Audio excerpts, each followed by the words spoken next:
दोस्तों, महादेव शिव अपने भक्तों के साथ कभी भेदभाव नहीं करते। हर भक्त उनके लिए एक समान है। इसीलिए तो राक्षस, भूत, प्रेत, ऋषि, देवता और हर मनुष्य जो भी उनकी भक्ति करता है, भगवान शिव हर वक्त उनकी रक्षा के लिए तत्पर रहते हैं। भोलेनाथ को सिर्फ दिल से याद करो और वो पलक झपकते ही आपकी हर मुश्किल हर लेते हैं। उनका भक्त कभी निराश नहीं होता। आज की यह सच्ची घटना भी भोलेनाथ के भक्ति का जीता जागता उदाहरण है। दरअसल यह घटना हमें गुजरात के रहने वाले सोनू जी ने भेजी है। वे बताते हैं कि मेरी माँ भगवान शिव की भक्त है। दिन भर भगवान शिव के भजन और उनके ध्यान में मगन रहती है। मेरी माँ का सपना था कि वो बाबा केदारनाथ जी के दर्शन को जाए और मैं चाहता भी था कि उनका ये सपना पूरा कर सकूं। परंतु किसी प्राइवेट नौकरी के बारे में तो आप जानते ही हैं, चाहकर भी छुट्टी मिलने से रही। पर एक बार मैंने ये निश्चय कर लिया कि मैं 10 दिन की छुट्टी लेकर एक बार अपनी माँ का सपना ज़रूर पूरा करूँगा और उन्हें बाबा केदारनाथ ले जाऊँगा। और मैंने किसी तरह अपने बॉस को 10 दिन की छुट्टी देने के लिए राजी भी कर लिया। अगली ही सुबह हम निकल गए बाबा केदारनाथ के दर्शन को। मेरी माँ बहुत खुश थी कि आखिरकार उन्हें अपने भोलेनाथ शिव के दर्शन होने वाले थे। दोस्तों, अगर आप केदारनाथ गए होंगे तो वहाँ का रास्ता तो जानते ही होंगे। दुर्गम रास्ते और चढ़ाई करते हुए ही आप बाबा केदारनाथ धाम तक पहुँच सकते हो। जो लोग पैदल चलने में समर्थ होते हैं वो तो पैदल ही निकल पड़ते हैं बाबा धाम, और जो बुजुर्ग लोग होते हैं वे घोड़े खच्चर के पीठ पर चढ़ाई चढ़ते हैं।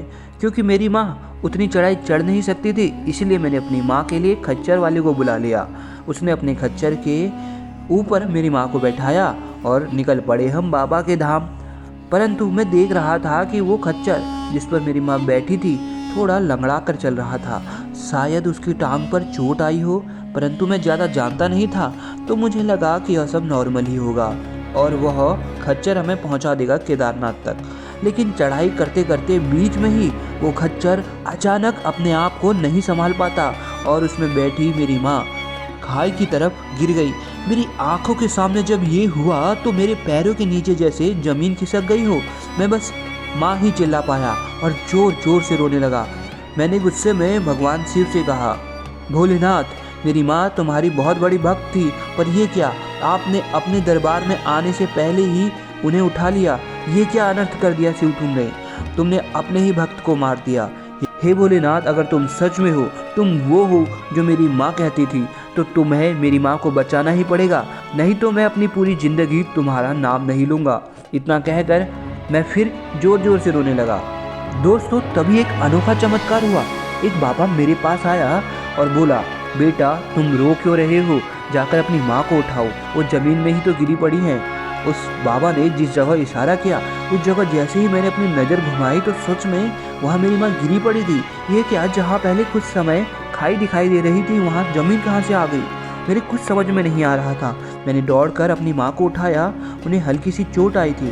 फिर मैं जैसे ही उस बाबा को देखने पीछे मुड़ा तो वहाँ कोई भी नहीं था। मेरे तो कुछ समझ में नहीं आ रहा था, पर मैं इतना ज़रूर समझ गया था कि भगवान शिव की ये लीला थी।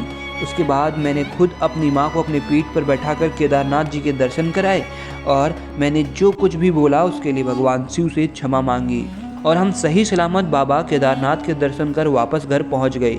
दोस्तों, मुझे पूरा यकीन है कि उस दिन बाबा के रूप में वह भगवान शिव ही थे, परंतु मैं जानता था कि इस बात पर मेरा कोई यकीन नहीं करेगा, इसीलिए इस बात को मैंने छुपा कर रखा है और आज भी यह सच्ची घटना मैंने किसी को नहीं बताई, परंतु आज मैं ये आप लोगों के साथ शेयर कर रहा हूँ। तो दोस्तों, उस दिन क्या सच में सोनू जी के साथ भगवान शिव का चमत्कार हुआ था या मामला कुछ और था? हमें कमेंट बॉक्स में लिख जरूर बताइएगा।